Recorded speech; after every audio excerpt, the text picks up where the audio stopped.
ನಮಸ್ಕಾರ. ಆತ್ಮೀಯ ಕನ್ನಡ ಟ್ರೇಡರ್ಸ್ಗಳಿಗೆ ಮತ್ತೊಂದು ಟ್ರೇಡಿಂಗ್ ಸೈಕಾಲಜಿ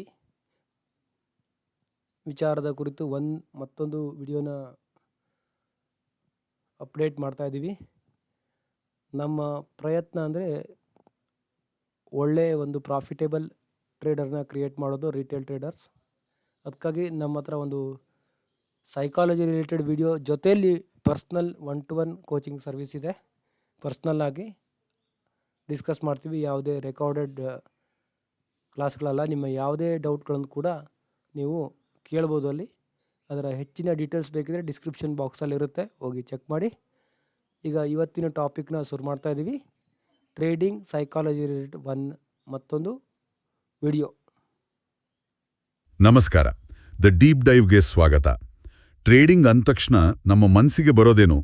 ಚಾರ್ಟ್ಗಳು, ಗ್ರಾಫ್ಗಳು, ಏನೋ ಕಾಂಪ್ಲೆಕ್ಸ್ ಆದ ಸ್ಟ್ರಾಟಜಿಗಳು ಅಲ್ವಾ? ಹೌದು, ಅಂಕಿಅಂಶಗಳ ಆಟ ಅಂತ ಅನ್ಕೋತೀವಿ. ಆದ್ರೆ ಜಗತ್ತಿನ ಎಷ್ಟೋ ಬುದ್ಧಿವಂತರು, ಅಂದ್ರೆ ಒಳ್ಳೆ ಸ್ಟ್ರಾಟಜಿಗಳನ್ನ ಇಟ್ಕೊಂಡಿರೋರು ಕೂಡ ಯಾಕೆ ಮಾರ್ಕೆಟ್ನಲ್ಲಿ ಸ್ಥಿರವಾಗಿ ಹಣ ಮಾಡೋಕ್ಕಾಗಲ್ಲ? ಬಹುಶಃ ನಾವು ಉತ್ತರನ ತಪ್ಪು ಕಡೆ ಹುಡುಕ್ತಾ ಇದೀವಿ ಅನ್ಸುತ್ತೆ. ಖಂಡಿತ. ಯಾಕಂದ್ರೆ ಉತ್ತರ ಚಾರ್ಟ್ಗಳಲ್ಲಿ ಇಲ್ಲ, ನಮ್ಮ ತಲೆಯೊಳಗೆ ಇದೆ. ಎಕ್ಸಾಕ್ಟ್ಲಿ. ಅದಕ್ಕಾಗಿಯೇ ನಾವು ಇವತ್ತು ಟ್ರೇಡಿಂಗ್ ಸೈಕಾಲಜಿಯ ಇಬ್ಬರು ದಿಗ್ಗಜರಲ್ಲಿ ಒಬ್ಬರಾದ ಮಾರ್ಕ್ ಡಗ್ಲಸ್ ಅವರ 2 ಅದ್ಭುತ ಪುಸ್ತಕಗಳ ಬಗ್ಗೆ ಮಾತಾಡೋಣ. ದ ಡಿಸಿಪ್ಲಿನ್ ಟ್ರೇಡರ್ ಮತ್ತು ಟ್ರೇಡಿಂಗ್ ಇನ್ ದ ಝೋನ್. ನಮ್ಮ ಇವತ್ತಿನ ಉದ್ದೇಶ ಟ್ರೇಡಿಂಗ್ ಟಿಪ್ಸ್ ಕೊಡೋದಲ್ಲ, ಬದಲಾಗಿ ಸ್ಥಿರವಾಗಿ ಯಶಸ್ಸು ಗಳಿಸೋಕೆ ಬೇಕಾದ ಆ ಒಂದು ಮಾನಸಿಕ ಬದಲಾವಣೆ ಇದೆಯಲ್ಲ, ಆ ಪಯಣವನ್ನ ಅರ್ಥ ಮಾಡ್ಕೊಳ್ಳೋದು. ತುಂಬಾ ಚೆನ್ನಾಗಿ ಹೇಳಿದ್ರಿ. ಇದೊಂದು ಪಯಣವೇ ಸರಿ. ಡಗ್ಲಸ್ ಅವರ ಮೂಲಭೂತ ವಾದವೇ ಇದು. ಟ್ರೇಡಿಂಗ್ನಲ್ಲಿ ಆಗೋ ಒಂದು 90% ತಪ್ಪುಗಳಿಗೆ ಕಾರಣ ಟೆಕ್ನಿಕಲ್ ನಾಲೆಜ್ ಕೊರತೆ ಅಲ್ಲ. ಖಂಡಿತ ಅಲ್ಲ. ಕಾರಣ ನಮ್ಮ ಮನಸ್ಥಿತಿ. ಅಂದ್ರೆ ನೋಡಿ, ಮಾರುಕಟ್ಟೆ ಅನ್ನೋದು ಒಂದು ಅನಿಶ್ಚಿತತೆಯ ಸಾಗರ. ಆ ಸಾಗರದಲ್ಲಿ ನಮ್ಮ ಭಾವನೆಗಳ ಧೋಣಿನ ಮುಳುಗುದಂತೆ ಹೇಗೆ ಕಂಟ್ರೋಲ್ ಮಾಡೋದು ಅನ್ನೋದೇ ಇವತ್ತಿನ ಚರ್ಚೆಯ ತಿರುಳು. ಸರಿ, ಹಾಗಾದ್ರೆ ಈ ಪಯಣದ ಮೊದಲ ಹೆಜ್ಜೆ ಯಾವುದು? ಒಬ್ಬ ಹೊಸ ಟ್ರೇಡರ್ ಮೊದಲು ಎದುರಿಸೋ ಅತಿ ದೊಡ್ಡ ಚಾಲೆಂಜ್ ಯಾವುದು? ಮೊದಲನೇ ಮತ್ತು ಬಹುಶಃ ಅತಿದೊಡ್ಡ ಅಡಚಣೆ ಅಂದ್ರೆ ಮಾರುಕಟ್ಟೆಯ ನಿಜವಾದ ಸ್ವರೂಪವನ್ನ ಒಪ್ಕೊಳ್ಳೋದು. ನಿಜವಾದ ಸ್ವರೂಪ ಅಂದ್ರೆ ನೋಡಿ, ನಮ್ಮೆಲ್ಲರ ಮನಸ್ಸಿನಲ್ಲಿ ಒಂದು ಆಳವಾದ ಬಯಕೆ ಇರುತ್ತೆ. ಎಲ್ಲವನ್ನೂ ಕಂಟ್ರೋಲ್ ಮಾಡಬೇಕು, ಮುಂದೆ ಏನಾಗುತ್ತೆ ಅಂತ ನಂಗೆ ಗೊತ್ತಿರಬೇಕು ಅನ್ನೋದು. ಇದು ನಮ್ಮ ದೈನಂದಿನ ಜೀವನದಲ್ಲಿ ವರ್ಕ್ ಆಗುತ್ತೆ. ಹೌದು, ಹೆಚ್ಚು ಓದಿದ್ರೆ ಪರೀಕ್ಷೆಯಲ್ಲಿ ಒಳ್ಳೆ ಮಾರ್ಕ್ಸ್ ಬರುತ್ತೆ. ಕರೆಕ್ಟ್. ಹೆಚ್ಚು ಕೆಲಸ ಮಾಡಿದ್ರೆ ಪ್ರಮೋಷನ್ ಸಿಗ್ಬಹುದು. ಆದ್ರೆ ಮಾರುಕಟ್ಟೆ ಹಾಗಲ್ಲ. ಅಲ್ಲೇ ನಮ್ಮ ಕಂಟ್ರೋಲ್ ನಡೆಯೋದಿಲ್ಲ. ನಾವು ಎಷ್ಟೇ ಅನಾಲಿಸಿಸ್ ಮಾಡಿದ್ರೂ ಮುಂದಿನ ಕ್ಷಣದಲ್ಲೇ ಒಂದು ಅನಿರೀಕ್ಷಿತ ನ್ಯೂಸ್ ಬಂದು ಎಲ್ಲವನ್ನೂ ತಲೆಕೆಳಗು ಮಾಡಬಹುದು. ಅಂಶವನ್ನ 100% ಖಚಿತವಾಗಿ ಊಹಿಸೋಕೆ ಸಾಧ್ಯವೇ ಇಲ್ಲ. ಸೊ ಎಲ್ಲಿ ಕಂಟ್ರೋಲ್ ಇಲ್ವೋ ಅಲ್ಲಿ ಕಂಟ್ರೋಲ್ ಹುಡುಕೋಕೆ ಹೋಗೋದೇ ಪ್ರಾಬ್ಲಮ್. ಅದೇ ಸೋಲಿನ ಮೊದಲ ಮೆಟ್ಟಿಲು. ಈ ಕಂಟ್ರೋಲ್ ಮೇಲಿನ ಬಯಕೆ ಇದೆಯಲ್ಲ, ಅದೇ 3 ದೊಡ್ಡ ಭಯಗಳಿಗೆ ಜನ್ಮ ಕೊಡುತ್ತೆ.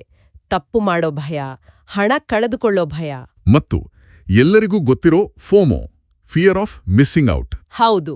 ಇದಕ್ಕೆ ಡಗ್ಲಸ್ ಯಶಸ್ವಿ ಟ್ರೇಡರ್ಗಳನ್ನ ಕ್ಯಾಸಿನೋ ಮಾಲೀಕರಿಗೆ ಹೋಲಿಸ್ತಾರೆ. ಓ, ಇದು ಇಂಟ್ರೆಸ್ಟಿಂಗ್ ಆಗಿದೆ. ಕ್ಯಾಸಿನೋ ಹೇಗೆ? ಯೋಚನೆ ಮಾಡಿ.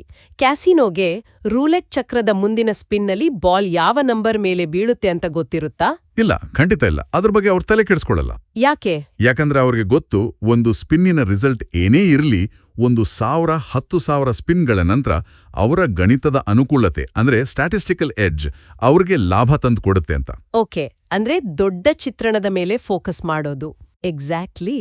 ನಿಮಗೆ ಒಂದು ನಾಣ್ಯ ಚಿಮ್ಮಿಸಿದಾಗ 55% ಸಲ ಹೆಡ್ಸ್ ಬೀಳುತ್ತೆ ಅಂತ ಗೊತ್ತಿದ್ರೆ, 1-2 ಸಲ ಟೇಲ್ಸ್ ಬಿದ್ರೆ ನೀವು ಪ್ಯಾನಿಕ್ ಆಗಲ್ಲ. ಯಾಕಂದ್ರೆ 100 ಸಲ ಚಿಮ್ಮಿಸಿದಾಗ ನೀವು ಗೆಲ್ಲೋ ಸಾಧ್ಯತೆ ಹೆಚ್ಚು ಅಂತ ನಿಮ್ಗೆ ನಂಬಿಕೆ ಇರುತ್ತೆ. ವಾವ್, ಇದು ವಿಷಯವನ್ನ ನೋಡೋ ದೃಷ್ಟಿಯನ್ನೇ ಬದಲಾಯಿಸತ್ತೆ. ಯಶಸ್ವಿ ಟ್ರೇಡರ್ಗಳು ಇದೇ ಮನಸ್ಥಿತಿಯನ್ನ ಅಳವಡಿಸ್ಕೊಳ್ತಾರೆ. ಅವರು ಪ್ರತಿ ಟ್ರೇಡ್ನ ರಿಸಲ್ಟ್ ಬಗ್ಗೆ ಚಿಂತೆ ಮಾಡಲ್ಲ. ತಮ್ಮ ಸಿಸ್ಟಮ್ನ ದೀರ್ಘಾವಧಿಯ ಸಂಭವನೀಯತೆ ಮೇಲೆ ನಂಬಿಕೆ ಇಡ್ತಾರೆ. ಸರಿ. ಮಾರುಕಟ್ಟೆ ರ್ಯಾಂಡಮ್, ಅದನ್ನ ಒಪ್ಕೋಬೇಕು. ಆದ್ರೆ ಈ ಅನಿಶ್ಚಿತತೆಯನ್ನ ಒಪ್ಕೊಂಡ ತಕ್ಷಣ ಭಯ ಶುರುವಾಗುತ್ತಲ್ಲ, ಅಯ್ಯೋ ಮುಂದೆ ಏನಾಗುತ್ತೋ ಗೊತ್ತಿಲ್ಲ ಅನ್ನೋ ಆತಂಕನ ನಿಭಾಯಿಸೋದು ಹೇಗೆ? ಅತ್ಯುತ್ತಮ ಪ್ರಶ್ನೆ. ಇದು ನಮ್ಮನ್ನ ಡಗ್ಲಸ್ ಅವರ 2ನೇ ಪ್ರಮುಖ ತತ್ವಕ್ಕೆ ಕರ್ಕೊಂಡು ಹೋಗುತ್ತೆ. ಖಚಿತತೆಯ ಬದಲು ಸಂಭವನೀಯತೆಗಳಲ್ಲಿ ಯೋಚಿಸೋದು. ಅಂದ್ರೆ ಈ ಟ್ರೇಡ್ ಗೆಲ್ಲುತ್ತಾ ಅಂತ ಕೇಳೋ ಬದಲು, ಈ ಟ್ರೇಡ್ನ ಸೆಟಪ್ ನನ್ನ ಸಿಸ್ಟಮ್ ಪ್ರಕಾರ ಗೆಲ್ಲುವ ಸಂಭವನೀಯತೆ ಹೆಚ್ಚಾಗಿದೆಯಾ ಅಂತ ಕೇಳಬೇಕು. ಕೇಳೋಕೆ ಚೆನ್ನಾಗಿದೆ, ಆದರೆ ಇದು ಪ್ರಾಕ್ಟಿಕಲ್ ಆಗಿ ಸಾಧ್ಯನಾ? ನಮ್ಮ ಬ್ರೈನ್ ಹಾಗೆ ಕೆಲಸ ಮಾಡಲ್ಲವಲ್ಲ.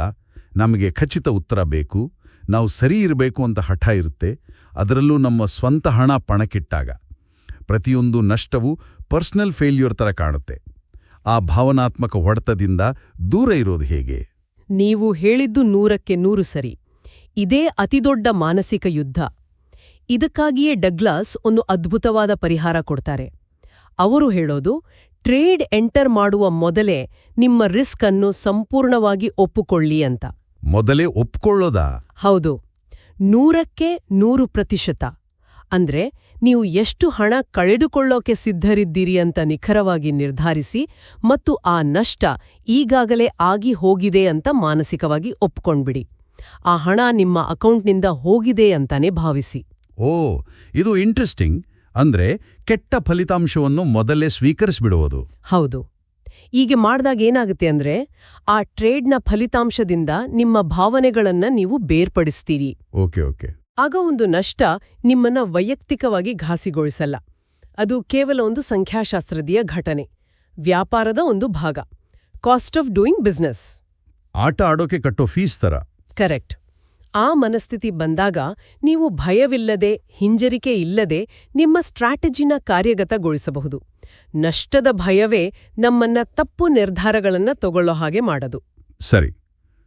ಹಾಗಾದ್ರೆ ನಾವು ಮಾರುಕಟ್ಟೆಯ ಅನಿಶ್ಚಿತತೆಯನ್ನು ಒಪ್ಕೊಂಡ್ವಿ, ಸಂಭವನೀಯತೆಗಳಲ್ಲಿ ಯೋಚಿಸೋಕೆ ಶುರು ಮಾಡಿದ್ವಿ ಮತ್ತು ರಿಸ್ಕ್ನ ಮೊದಲೇ ಒಪ್ಕೊಂಡ್ವಿ. ಇಷ್ಟು ಸಾಕಾಗತ್ತಾ? ನನಗೆ ಗೊತ್ತಿರೋ ಹಾಗೆ ಎಷ್ಟೋ ಜನರಿಗೆ ಇದೆಲ್ಲ ಗೊತ್ತಿರುತ್ತೆ, ಆದರೂ ಪ್ರೆಷರ್ ಬಂದಾಗ ತಪ್ಪು ಮಾಡ್ತಾರೆ. ಇಲ್ಲಿ ಇನ್ನೇನೋ ಮಿಸ್ಸಿಂಗ್ ಅಲ್ವಾ? ಖಂಡಿತವಾಗಿಯೂ. ಇಲ್ಲಿಗೆ ಶಿಸ್ತು ಅನ್ನೋ ಸೇತುವೆ ಬರೋದು. ಡಗ್ಲಸ್ ಪ್ರಕಾರ ಶಿಸ್ತು ಅನ್ನೋದು ನಿಮ್ಮ ಅನಾಲಿಸಿಸ್ ಮತ್ತು ಸ್ಥಿರ ಫಲಿತಾಂಶಗಳ ನಡುವಿನ ಬ್ರಿಡ್ಜ್.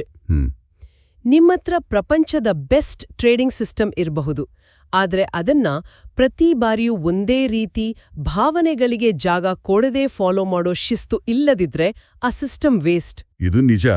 ನಾನು ಮೊದಲ ಬಾರಿ ಟ್ರೇಡ್ ಮಾಡಿದಾಗ ಪ್ರತಿ ಪ್ರೈಸ್ ಮೂವ್ಮೆಂಟ್ಗೂ ನನ್ನ ಹಾರ್ಟ್ ಬೀಟ್ ಜಾಸ್ತಿ ಆಗ್ತಿತ್ತು. ಒಂದು ದೊಡ್ಡ ಗೆಲುವಾದಾಗ ನಾನೇ ಕಿಂಗ್ ಅನ್ನೋ ಭಾವನೆ. ಹೌದು. ಒಂದು ನಷ್ಟವಾದಾಗ ನಾನಿದಕ್ಕೆ ಲಾಯ್ಕಿಲ್ಲ ಅನ್ನೋ ಹತಾಶೆ. ಈ ಎರಡು ಭಾವನೆಗಳು ನಮ್ಮನ್ನ ನಮ್ಮ ಪ್ಲಾನ್ನಿಂದ ದಾರಿ ತಪ್ಪಿಸ್ತವೆ. ಅದ್ಭುತವಾಗಿ ಹೇಳಿದ್ರಿ. ಇದೇ ಎಮೋಷನಲ್ ರೋಲರ್ ಕೋಸ್ಟರ್. ಒಂದು ದೊಡ್ಡ ಗೆಲುವಿನ ನಂತರ ಬರೋ ದುರಾಸೆ ಅಥವಾ ಸತತ ನಷ್ಟಗಳ ನಂತರ ಬರೋ ಭಯ, ಇವೆರಡು ನಮ್ಮ ತರ್ಕವನ್ನ ಹೈಜಾಕ್ ಮಾಡುತ್ತವೆ. ಇದಕ್ಕಾಗಿಯೇ ಡಗ್ಲಸ್ ಫಲಿತಾಂಶದ ಬದಲು ಪ್ರಕ್ರಿಯೆಯ ಮೇಲೆ ಗಮನಹರಿಸಲು ಹೇಳ್ತಾರೆ. ಈ ಪ್ರಾಸೆಸ್ ಮೇಲೆ ಫೋಕಸ್ ಮಾಡಿ ಅನ್ನೋದು ಕೇಳೋಕ್ ಚೆನ್ನಾಗಿದೆ, ಆದರೆ ತಿಂಗಳ ಕೊನೆಗೆ ಮನೆ ಬಾಡಿಗೆ ಕಟ್ಟಬೇಕಲ್ಲ, ಆಗ ಲಾಭದ ಬಗ್ಗೆ ಚಿಂತೆ ಮಾಡದೇ ಇರೋದು ಹೇಗೆ? ಇದು ಸ್ವಲ್ಪ ಐಡಿಯಲಿಸ್ಟಿಕ್ ಅನ್ಸಲ್ವಾ? ಇದು ಬಹಳ ಪ್ರಾಕ್ಟಿಕಲ್ ಪ್ರಶ್ನೆ. ಡಗ್ಲಸ್ ಹೇಳೋದೇನಪ್ಪಾ ಅಂದ್ರೆ, ನೀವು ದೀರ್ಘಾವಧಿಯಲ್ಲಿ ಹಣ ಮಾಡ್ಬೇಕು ಅಂದ್ರೆ ಅಲ್ಪಾವಧಿನ ಲಾಭದ ಚಿಂತೆ ಬಿಡ್ಲೇಬೇಕು. ವಿಪರ್ಯಾಸ ಅಂದ್ರೆ ನೀವು ಹಣದ ಬಗ್ಗೆ ಎಷ್ಟು ಕಡಿಮೆ ಯೋಚಿಸ್ತೀರೋ ಅಷ್ಟು ಹೆಚ್ಚು ಹಣ ಮಾಡ್ತೀರಿ. ನಿಮ್ಮ ಯೋಜನೆಯನ್ನ ಎಷ್ಟು ಶಿಸ್ತಿನಿಂದ ಫಾಲೋ ಮಾಡಿದ್ರಿ ಅನ್ನೋದ್ರಿಂದ ಅಳಿಬೇಕು. ನಿಮ್ಮ ಪ್ಲಾನ್ ಪ್ರಕಾರ ಎಂಟರ್ ಆಗಿ ನಿಮ್ಮ ಸ್ಟಾಪ್ ಲಾಸ್ ಮತ್ತು ಟಾರ್ಗೆಟ್ ಅನ್ನ ಗೌರವಿಸಿ. ಮಾಡಿದ ಟ್ರೇಡು ಒಂದು ವೇಳೆ ನಷ್ಟದಲ್ಲಿ ಮುಗಿದ್ರೂ ಪ್ರೋಸೆಸ್ ದೃಷ್ಟಿಯಿಂದ ಅದು ಯಶಸ್ವಿ ಟ್ರೇಡ್. ಅಂದ್ರೆ ಫಲಿತಾಂಶ ನಮ್ಮ ಕೈಲಿಲ್ಲ, ಆದರೆ ನಮ್ಮ ವರ್ತನೆ, ನಮ್ಮ ಪ್ರಕ್ರಿಯೆ ಸಂಪೂರ್ಣವಾಗಿ ನಮ್ಮ ಕೈಯಲ್ಲಿದೆ. ನಿಖರವಾಗಿ. ಒಂದು ಫ್ಲೈಟ್ ಪೈಲಟ್ ಟೇಕ್ ಆಫ್ ಮಾಡೋ ಮುನ್ನ ತನ್ನ ಚೆಕ್ ಲಿಸ್ಟ್ ಫಾಲೋ ಮಾಡಿದ ಹಾಗೆ. ಹೊರಗೆ ಚಂಡಮಾರುತವೇ ಇರ್ಲಿ, ಅವನಿಗೆ ಆತಂಕವಿರ್ಲಿ, ಅವನು ಆ ಚೆಕ್ ಲಿಸ್ಟ್ನ ಒಂದೇ ಒಂದು ಪಾಯಿಂಟ್ ಬಿಡಲ್ಲ. ಯಾಕಂದ್ರೆ ಆ ಪ್ರೋಸೆಸ್ ಅವನ್ನ ಸೇಫಾಗಿಡುತ್ತೆ ಅಂತ ಗೊತ್ತು. ಅದೇ ಟ್ರೇಡರ್ನ ಶಿಸ್ತು ಕೂಡ ಹಾಗೆಯೇ. ಈ ಸ್ಥಿರತೆಯೇ ಲಾಂಗ್ ರನ್ನಲ್ಲಿ ನಿಮ್ಮ ಸ್ಟ್ಯಾಟಿಸ್ಟಿಕಲ್ ಎಡ್ಜ್ ಅನ್ನ ಕೆಲಸ ಮಾಡೋಕ್ ಬಿಡೋದು. ಹಾಗಾದ್ರೆ ಇದೆಲ್ಲದರ ಅರ್ಥ ಏನು? ಇದೆಲ್ಲ ಕೊನೆಗೆ ಬಂದು ನಿಲ್ಲೋದು ನಮ್ಮನ್ನ ನಾವು ಅರ್ಥ ಮಾಡ್ಕೊಳ್ಳೋದಕ್ಕೆ, ಅಂದ್ರೆ ಸೆಲ್ಫ್ ಅವೇರ್ನೆಸ್ಗೆ. ಡಗ್ಲಸ್ ಅವರ ಒಂದು ಮಾತು ನನಗೆ ಬಹಳ ಇಷ್ಟ. ನಾವು ಮಾರುಕಟ್ಟೆಯನ್ನ ಟ್ರೇಡ್ ಮಾಡಲ್ಲ, ನಾವು ಮಾರುಕಟ್ಟೆಯ ಬಗ್ಗೆ ನಮ್ಮ ನಂಬಿಕೆಗಳನ್ನ ಟ್ರೇಡ್ ಮಾಡ್ತೀವಿ. ಇದು ಬಹಳ ಆಳವಾದ ಮಾತು. ಖಂಡಿತ. ಇದು ಈ ಇಡೀ ಚರ್ಚೆಯ ಹೃದಯ. ನಮ್ಮ ಮನಸ್ಸಿನ ಆಳದಲ್ಲಿ ಹಣ, ಯಶಸ್ಸು, ಸೋಲು, ತಪ್ಪು ಮಾಡೋದು, ಈ ಎಲ್ಲದರ ಬಗ್ಗೆ ಕೆಲವು ನಂಬಿಕೆಗಳು ಬೇರೋರಿರ್ತವೆ. ಅವು ನಮ್ಗೆ ಗೊತ್ತಿಲ್ದೇನೆ ನಮ್ಮ ಟ್ರೇಡಿಂಗ್ ನಿರ್ಧಾರಗಳನ್ನ ಕಂಟ್ರೋಲ್ ಮಾಡ್ತಿರ್ತವೆ. ಒಂದು ಉದಾಹರಣೆ ಅಂದ್ರೆ, ಚಿಕ್ಕಂದಿನಿಂದ ತಪ್ಪು ಮಾಡೋದು ಅಂದ್ರೆ ವೀಕ್ನೆಸ್ ಅಂತ ನಂಬ್ಕೊಂಡ್ ಬೆಳೆದ ವ್ಯಕ್ತಿ. ಅವನು ಟ್ರೇಡಿಂಗ್ನಲ್ಲಿ ನಷ್ಟದಲ್ಲಿರೋ ಪೊಸಿಷನ್ ಅನ್ನ ಕಟ್ ಮಾಡೋಕೆ ಒದ್ದಾಡ್ತಾನೆ. ಯಾಕೆಂದ್ರೆ ಸ್ಟಾಪ್ ಲಾಸ್ ಹೊಡೆಯೋದು ಅಂದ್ರೆ ತಾನು ತಪ್ಪು ಅಂತ ಒಪ್ಕೊಂಡ ಹಾಗೆ. ಆ ನೋವನ್ನ ತಪ್ಪಿಸೋಕೆ ಅವನು ಸಣ್ಣ ನಷ್ಟವನ್ನ ದೊಡ್ಡ ನಷ್ಟವಾಗಿ ಪರಿವರ್ತಿಸ್ತಾನೆ. ಹೌದಲ್ಲ, ಇದು ಕೇವಲ ಟ್ರೇಡಿಂಗ್ಗೆ ಮಾತ್ರ ಅಲ್ಲ, ಲೈಫ್ನ ಬೇರೆ ಕಡೆನೂ ಅಪ್ಲೈ ಆಗತ್ತೆ. ಹಾಗಾದ್ರೆ ಈ ರೀತಿ ಆಳವಾಗಿ ಬೇರೂರಿರೋ ನಂಬಿಕೆಗಳನ್ನು ಗುರುತಿಸಿ ಅವುಗಳನ್ನು ಬದಲಾಯಿಸೋಕೆ ಡಗ್ಲಸ್ ಏನಾದರೂ ಪ್ರಾಕ್ಟಿಕಲ್ ಟೂಲ್ಸ್ ಕೊಟ್ಟಿದ್ದಾರಾ? ಹೌದು, ಖಂಡಿತ. ಅವರು 2 ಅತ್ಯಂತ ಶಕ್ತಿಯುತವಾದ ಮಾನಸಿಕ ಪರಿಕರಗಳನ್ನ ಕೊಡ್ತಾರೆ. ಮೊದಲನೇದು ಜರ್ನಲಿಂಗ್, ಅಂದ್ರೆ ದಿನಚರಿ ಬರೆಯೋದು.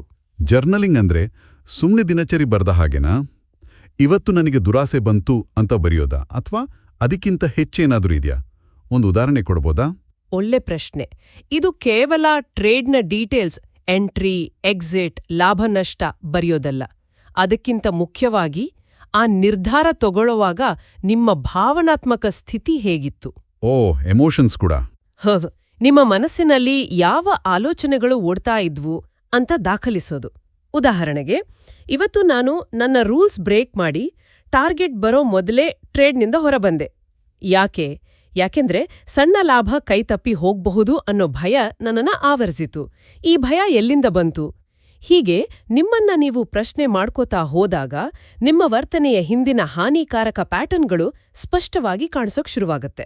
ಇದು ನಿಮ್ಮ ಮನಸ್ಸಿಗೆ ನೀವೇ ಹಿಡಿದ ಕನ್ನಗಿಯ ಹಾಗೆ. ಪರ್ಫೆಕ್ಟ್, ಅದೇ. ಬಹಳ ಶಕ್ತಿಯುತವಾದದ್ದು. ಸರಿ, ಎರಡನೆಯ ಟೂಲ್ ಯಾವುದು? ಎರಡನೆಯದು ಮೆಂಟಲ್ ರಿಹರ್ಸಲ್, ಮಾನಸಿಕ ಪೂರ್ವಾಭ್ಯಾಸ. ಇದನ್ನ ಜಗತ್ತಿನ ಶ್ರೇಷ್ಠ ಕ್ರೀಡಾಪಟುಗಳು ಬಳಸ್ತಾರೆ. ಟ್ರೇಡರ್ ಕೂಡ ಇದನ್ನೇ ಮಾಡ್ಬೇಕು. ಮಾರುಕಟ್ಟೆ ಓಪನ್ ಆಗೋ ಮುಂಚೆ ಶಾಂತವಾಗಿ ಕೂತು ನಿಮ್ಮ ಯೋಜನೆಯನ್ನ ದೋಷರಹಿತವಾಗಿ ಕಾರ್ಯಗತಗೊಳಿಸೋದನ್ನ ಕಲ್ಪಿಸ್ಕೋಬೇಕು. ಅಂದ್ರೆ ಕೇವಲ ಗೆಲ್ಲೋದನ್ನ ಕಲ್ಪಿಸ್ಕೊಳ್ಳೋದಾ? ಇಲ್ಲ, ಅದಕ್ಕಿಂತ ಮುಖ್ಯವಾಗಿ ಸೋಲನ್ನ ಸರಿಯಾಗಿ ನಿಭಾಯಿಸೋದನ್ನ ಕಲ್ಪಿಸ್ಕೋಬೇಕು. ಟ್ರೇಡ್ ನಿಮ್ಮ ವಿರುದ್ಧ ಹೋದಾಗ ನೀವು ಶಾಂತವಾಗಿ, ಯಾವುದೇ ಹಿಂಜರಿಕೆಯಿಲ್ಲದೆ ನಿಮ್ಮ ಸ್ಟಾಪ್ ಲಾಸ್ ಅನ್ನು ಎಕ್ಸಿಕ್ಯೂಟ್ ಮಾಡ್ತಿರೋ ಹಾಗೆ ಕಲ್ಪಿಸ್ಕೊಳ್ಳಿ. ಸರಿ. ಅನಿರೀಕ್ಷಿತ ಮಾರ್ಕೆಟ್ ಮೂವ್ಮೆಂಟ್ಗೆ ನೀವು ತರ್ಕಬದ್ಧವಾಗಿ ರಿಯಾಕ್ಟ್ ಮಾಡ್ತಿರೋ ಹಾಗೆ ಮನಸ್ಸಿನಲ್ಲಿ ಅಭ್ಯಾಸ ಮಾಡಿ. ಈಗ ಎಲ್ಲ ಸಾಧ್ಯತೆಗಳನ್ನ, ಗೆಲುವು, ಸೋಲು, ಅನಿರೀಕ್ಷಿತ ತಿರುವುಗಳು ಮನಸ್ಸಿನಲ್ಲಿ ಅನುಭವಿಸಿದಾಗ ನಿಜವಾದ ಪ್ರೆಷರ್ ಟೈಮ್ನಲ್ಲಿ ಎಮೋಷನಲ್ ಆಗಿ ರಿಯಾಕ್ಟ್ ಮಾಡುವ ಬದಲು ತರಬೇತಿ ಪಡೆದ ಸೈನಿಕನಂತೆ ರಿಯಾಕ್ಟ್ ಮಾಡಬಹುದು. ಎಕ್ಸಾಕ್ಟ್ಲಿ, ನಿಮ್ಮ ಮೆದುಳು ಅದಕ್ಕೆ ಸಿದ್ಧವಾಗಿರುತ್ತೆ. ಅದ್ಭುತ. ಹಾಗಾದ್ರೆ ಮಾರ್ಕ್ ಡಗ್ಲಸ್ ಅವರ ಕೆಲಸದ ಒಟ್ಟಾರೆ ಸಂದೇಶ ಏನಪ್ಪಾ ಅಂದ್ರೆ, ನಿಜವಾದ ಯುದ್ಧ ಭೂಮಿ ನಮ್ಮ ಕಂಪ್ಯೂಟರ್ ಸ್ಕ್ರೀನ್ ಅಲ್ಲ, ಅದು ನಮ್ಮ 2 ಕಿವಿಗಳ ನಡುವೆ ಇದೆ. ಹೌದು, ಇದು ಯಾದೃಚ್ಛಿಕತೆಯನ್ನು ಒಪ್ಪಿಕೊಳ್ಳೋದು, ಸಂಭವನೀಯತೆಗಳಲ್ಲಿ ಯೋಚಿಸೋದು, ಅಚಲವಾದ ಶಿಸ್ತನ್ನು ಕಾಪಾಡಿಕೊಳ್ಳೋದು ಮತ್ತು ಆಳವಾದ ಸ್ವಯಂ ಅರಿವು ಹೊಂದುವುದರ ಬಗ್ಗೆ. ಹೌದು, ಈ ಎಲ್ಲದರ ಅಂತಿಮ ಗುರಿ ಅವರು ಹೇಳೋ ಟ್ರೇಡಿಂಗ್ ಇನ್ ದ ಝೋನ್ ಸ್ಥಿತಿಯನ್ನ ತಲುಪೋದು. ಅದು ಒಂದು ರೀತಿಯ ಮಾನಸಿಕ ಸ್ಥಿತಿ. ಅಲ್ಲಿ ಭಯ, ದುರಾಸೆ ಅಥವಾ ಹಿಂಜರಿಕೆ ಇರಲ್ಲ. ಒಂದು ಫ್ಲೋ ಸ್ಟೇಟ್ ತರ. ಹೌದು, ಸಲೀಸಾಗಿ ನಿಮ್ಮ ಸಿಸ್ಟಮ್ ಏನ್ ಹೇಳುತ್ತೋ ಅದನ್ನ ಮಾಡ್ತೀರಿ ಅಷ್ಟೇ. ಆಗ ನೀವು ಮಾರುಕಟ್ಟೆಯ ಜೊತೆ ಫೈಟ್ ಮಾಡಲ್ಲ, ಅದರ ಸಹಜ ಹರಿವಿನ ಜೊತೆ ಸಾಕ್ತೀರಿ. ಹಾಗಾದ್ರೆ ಕೇಳುಗರಿಗೆ ಒಂದು ಅಂತಿಮ ಚಿಂತನೆ. ಡಗ್ಲಸ್ ಹೇಳೋ ಒಂದು ಮಾತು ಬಹಳ ಕಾಡುತ್ತೆ. ನಿಜವಾದ ಆತ್ಮವಿಶ್ವಾಸ ಸತತ ಗೆಲುವುಗಳಿಂದ ಬರೋದಿಲ್ಲ, ಬದಲಾಗಿ ಫಲಿತಾಂಶ ಏನೇ ಇರಲಿ ನಿಮ್ಮದೇ ನಿಯಮಗಳನ್ನು ಅನುಸರಿಸುವ ನಿಮ್ಮ ಸಾಮರ್ಥ್ಯದ ಮೇಲಿನ ಅಚಲವಾದ ನಂಬಿಕೆಯಿಂದ ಬರುತ್ತೆ. ಹಾಗಾದ್ರೆ ಯಶಸ್ಸು ಅಂದ್ರೆ ಮಾರುಕಟ್ಟೆಯನ್ನ ಕಂಟ್ರೋಲ್ ಮಾಡೋದಲ್ಲ, ಬದಲಾಗಿ ತನ್ನನ್ನು ತಾನು ಸಂಪೂರ್ಣವಾಗಿ ಕಂಟ್ರೋಲ್ ಮಾಡೋದಾದ್ರೆ ಯೋಚಿಸಿ ನೋಡಿ.